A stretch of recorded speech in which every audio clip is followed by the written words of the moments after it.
Hey guys, we are going to get started in just a couple minutes. I'm letting everybody hop on now. Um, I have also posted the link in the team page, and that's going to be the same thread where you guys can ask questions as well. And then we'll get started.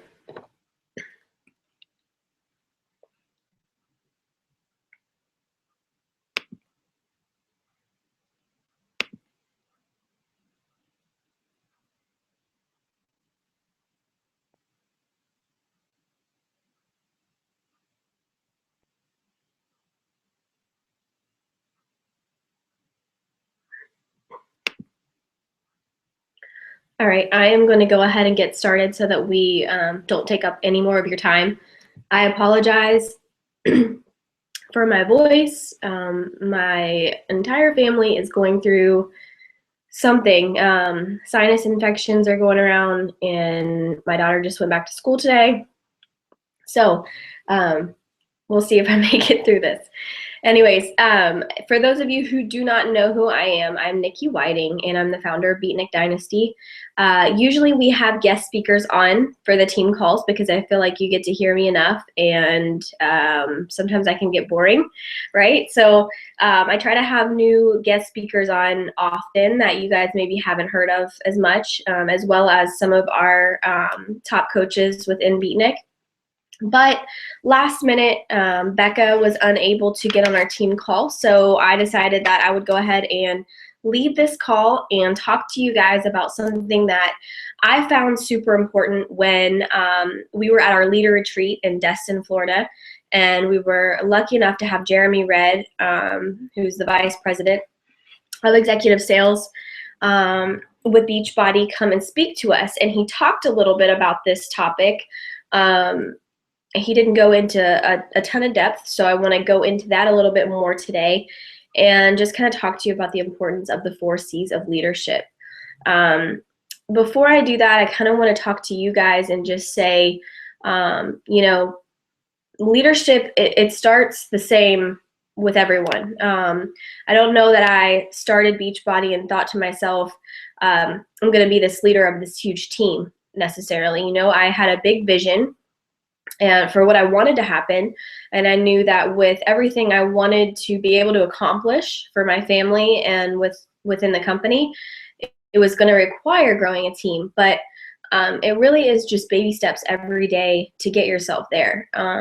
You and I are no different. If you're just starting out as a coach, if you're an Emerald coach, if you've been a coach for a year and you've yet to dive in, but you've decided that now you're going to do that, there's no better time than now. And I just encourage you to really step up as a leader and really see yourself as a leader early on, even when that can be really, really scary. So I've been coaching for 3 years. To give you a little bit of background, I was a 3rd grade teacher. I started in a challenge group myself with Stephanie Chico, who is our upline. And I got great results with Brazil butt lift after our baby. I was 6 months postpartum and was one of those who didn't want to drink Shakeology. I thought it was too expensive. I didn't see the difference in that and another protein powder. I bought my first program. I already had it, and then it had been bought off eBay. So it was one of those who you get frustrated with, right? But that just goes to show that if you really support and motivate and encourage, which is our job as a coach, you're going to be able to really get some great things out of people who maybe don't see the importance of the investment in the beginning. My story was that if I didn't substitute teach or make some kind of side income, I was probably going to end up going back to teaching after our daughter got older. And the anxiety of that really scared me. And so I had to make this work, and I wanted it to be something that I enjoyed doing from home. So that's how it got started. And we've been here for 3 years. Our team has about 9,000 in the downline. And I'm super proud of all of my coaches and everything that they do every day to try to inspire. So the 4 C's, that's what we're going to talk about today. And I'm going to start with a quote. And I'm going to I'm all over the place. My notes are everywhere. I wrote some down right before we started. But I'm going to start with a quote that I love. I love leadership quotes. But the function of good leadership is to produce more leaders. It's not to produce more followers. Okay, so your job as a leader is to grow more leaders, less hand-holding maybe, and more developing leaders that are going to duplicate what you're doing as a successful leader in your downline. And that actually makes life easier on you, as well as it makes life easier on them, because you're not necessarily spoon-feeding them information. You are requiring them to step up as a leader, and you're really going to be able to weed out those who are leaders and those who are not. So what are the 4 C's of leadership? You can talk about the 4 C's of leadership in probably a more positive way, and you could say, courage and compassion and that sort of thing. But we're actually going to talk about the 4 C's of leadership that we want to steer clear of and get away from. And those are criticism, complaining, comparison, and competing. So the 4 C's are criticism, complaining, comparison, and competing. And the first one I think kind of goes without saying, but criticism. As a leader, constructive criticism can be good. I mean, I know a lot of people who really enjoy tough love and that good feedback, even if it can be a little bit criticizing, as long as it goes along with something that's constructive.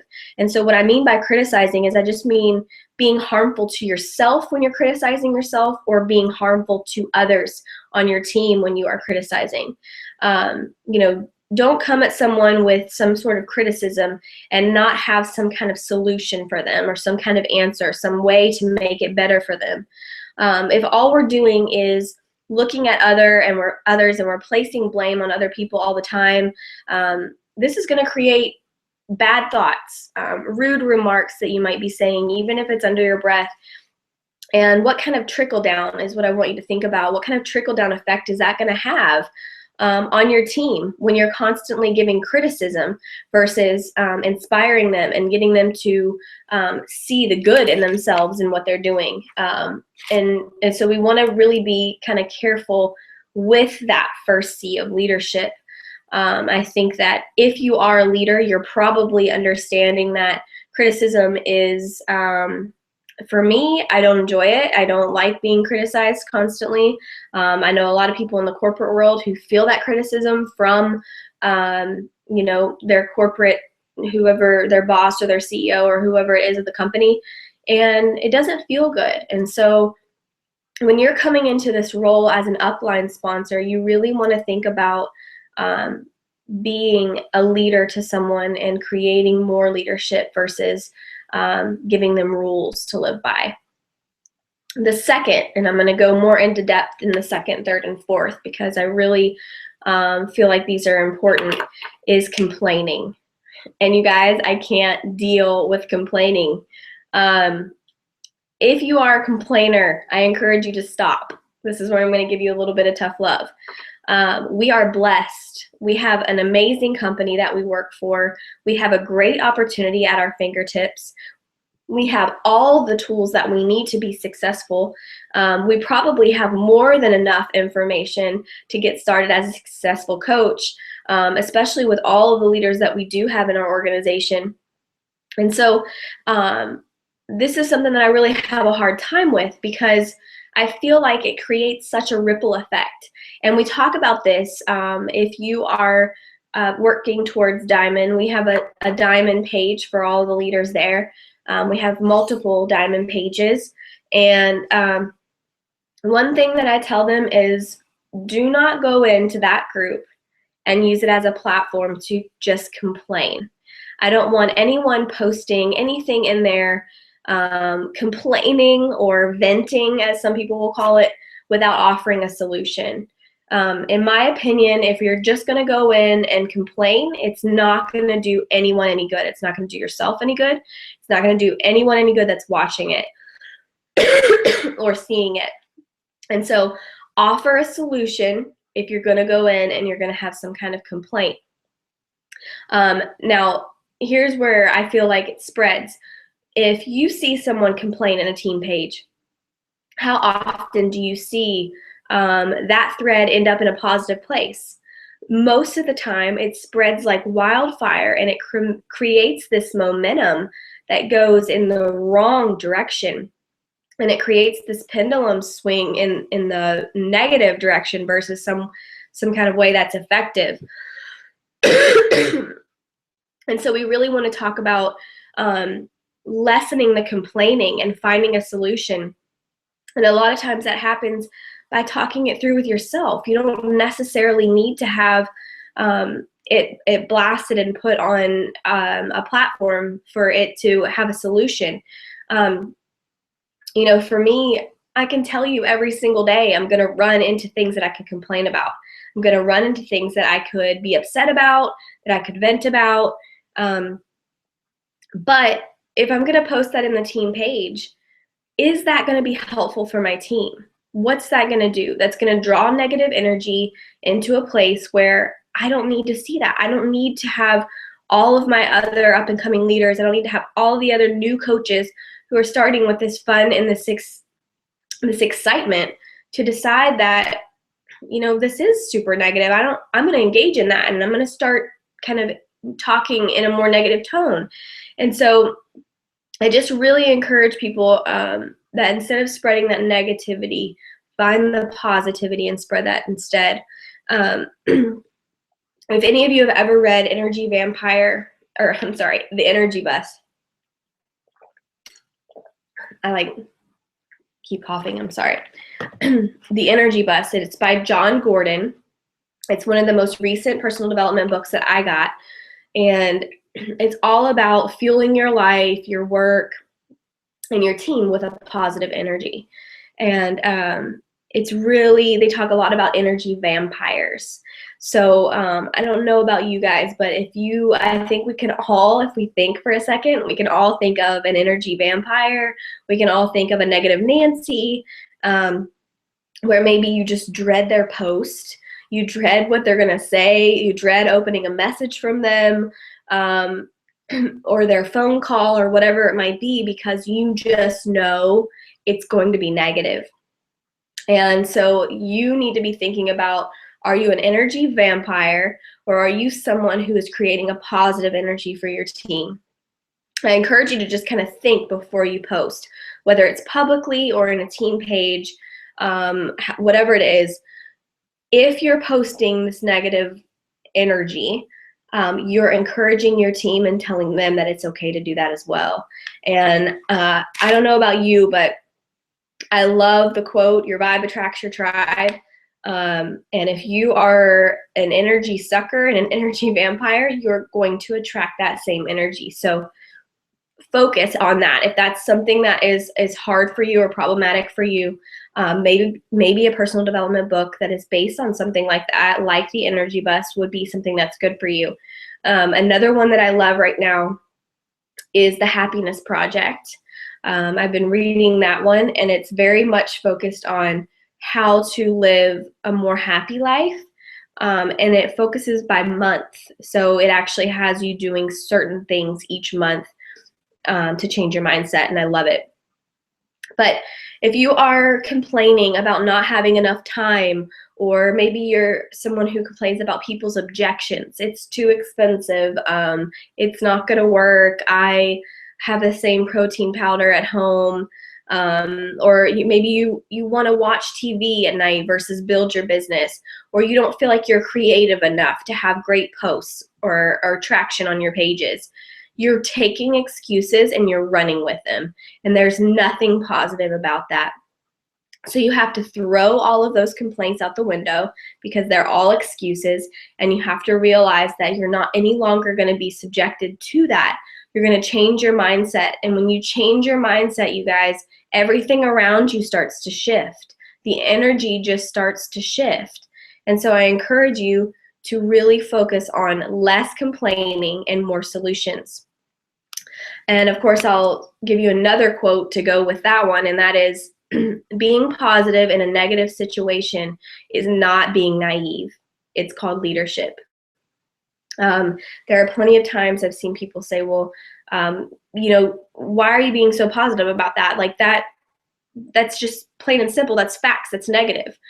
I get it, but find the positive in it, because if not, everybody's going to follow your lead, and we don't need that. That's not the type of energy that you want. It's not going to grow a team.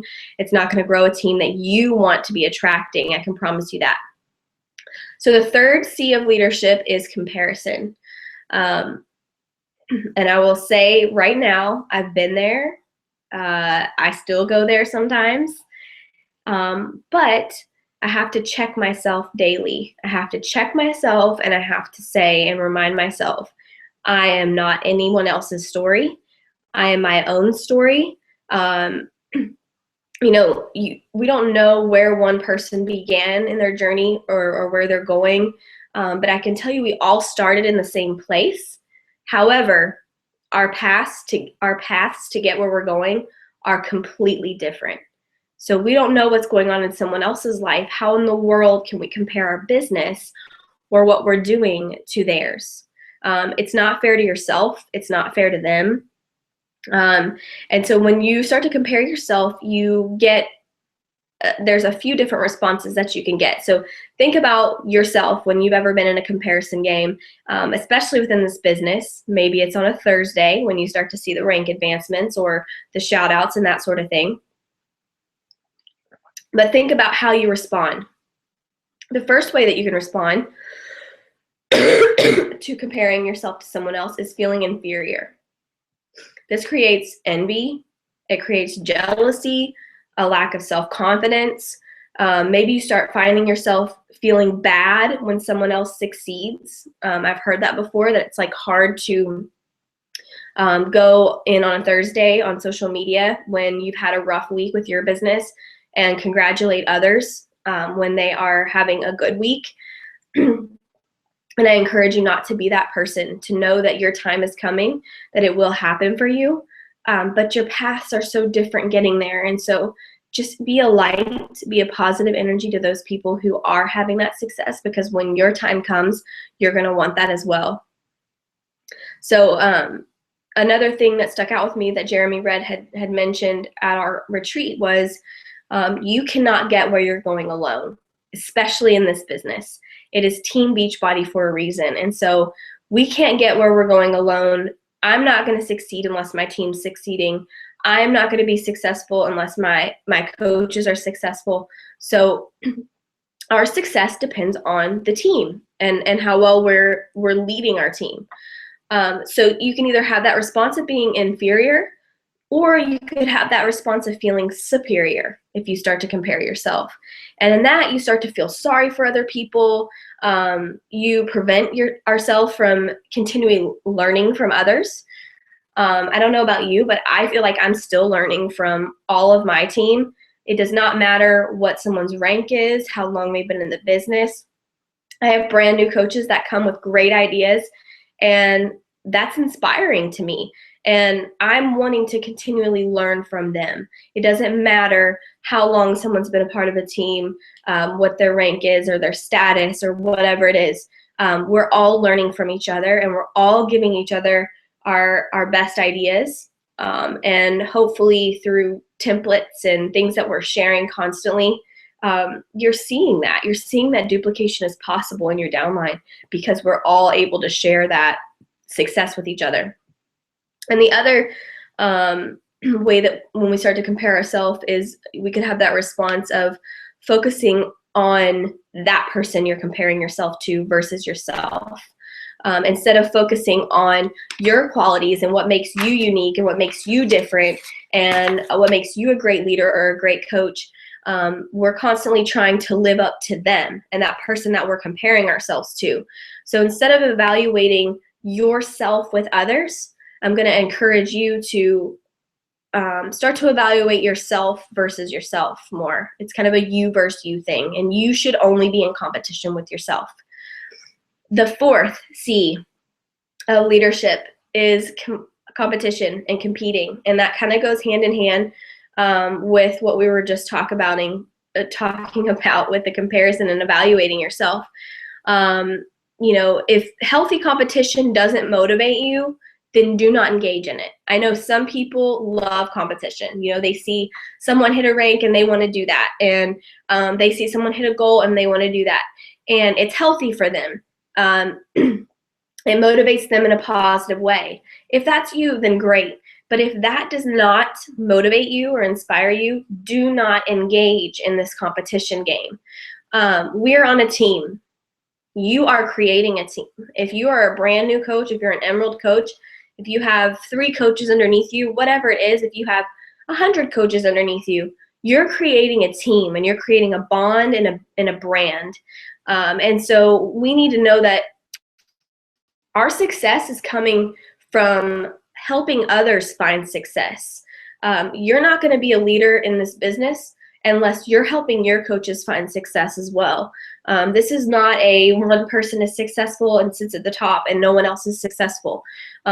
This is creating a great life for yourself and your family by helping other people do the same thing. And so really, I want to tell newer coaches especially to learn to dish out recognition and compliments as much as you can. I know that that's not everyone's love language, but a lot of people love words of affirmation. And so if you can dish out recognition and compliments and sprinkle that around like confetti, then you're going to be good to go. And it's going to be really, really helpful for you down the road as a leader. The other thing with competition in this business is that you don't know one person's business center from the other. And I want to be really clear on that, because someone who signs up at the same time as the other person is not going to be on the same journey. It doesn't matter that they signed up at the same time. Their paths are so different. So you might be seeing these top 10 coaches and you are inspired by them and you're looking up to them and that sort of thing. But I'll remind you that a top 10 coach could be making less than a coach that gets no recognition at all, because another coach is not going for recognition, they're going for income. And sometimes those two things can align, but they don't always align. And so don't be comparing yourself to, well, they're top 10, so they're going to be, they're making this, this, and this, or they have this many coaches, or whatever it is. That's not necessarily the case. Someone may be at a 12-star diamond in one of their business centers, and someone else maybe is sitting at 4- or 5-star diamond. But guess what? That 4- or 5-star diamond has 3 or 4 other business centers that are 2-star diamond, 3-star diamond, and contributing to their income in that way. So their recognition might not be the same, but they're finding success in other ways. So don't get caught up in that, you guys. There's so many different ways to build this business for success, and it's all going to depend on your individual goals. So instead of doing that and getting caught up in competition, I wanted just to kind of remind you guys, model the behavior that you're hoping to inspire. Be the model. Be the person that you want your downline to be. Be the leader that you want them to be. Be the coach that you want them to be. How you're posting on social media, think about those things. When people go to your page, is that going to inspire them, or is your post going to make them feel kind of about their day? So think about that when you're kind of going through your day and what you plan to post and what you're going to be talking about and that sort of thing. And then place value and reward on your team versus individual behavior. I can't stress the importance of talking about the importance of the team building versus individuals and individual behavior. Yes, you're going to congratulate people for hitting Success Club or whatever it is, but talk about the lives changed. Don't just talk about, oh, they hit Success Club, good for them. Talk about all the lives that they've affected because of that. Talk about the team in general and how they've done this fabulous job and how many people's lives they've changed. There's so many different ways that we can go about leading, but those are the cancerous ways. If we dive into competition and comparison and criticizing and complaining, there's nothing good that's going to come of that. So I encourage you to throw that all away. If you have been struggling with this at all, you need to go and find a personal development or an Audible or a YouTube video or something to get yourself out of that mindset, because it's nothing but destructive for your business and for yourself. So yeah, that's pretty much it. That's kind of what I wanted to cover today. I know that it's based a lot upon leadership, but I also know that if you're on this call, then you are seeing yourself as a leader. You see yourself growing a team. You see yourself having success in this business. So if you guys have questions, I would be happy to answer those. Let me see. Comparison is the thief of joy. Yes, definitely. I've been a Thursday avoider. Yes, like you can't do that, you guys. Creating and sharing solutions for circumstances have so much, we have so much is better than just venting the negative will inevitably bring others down. I'm just really glad that you guys kind of agree with that as well. I could not agree with you more. It is an energy sucker for sure, and we don't want to be energy vampires in this business. So thank you guys so much for hopping on with me. I hope that you got some good things that you could take back to your team, and just remember that this link is also going to be the recording link. It's going to go straight to my YouTube channel so that you can share that with your teams as well who were not able to get on today. So I apologize for all the coughing and everything, but just trying to get over whatever this is that we have going on in the house. I will talk to you guys soon, and have a great Wednesday. And tomorrow, I expect to see you shouting out people on Thursday.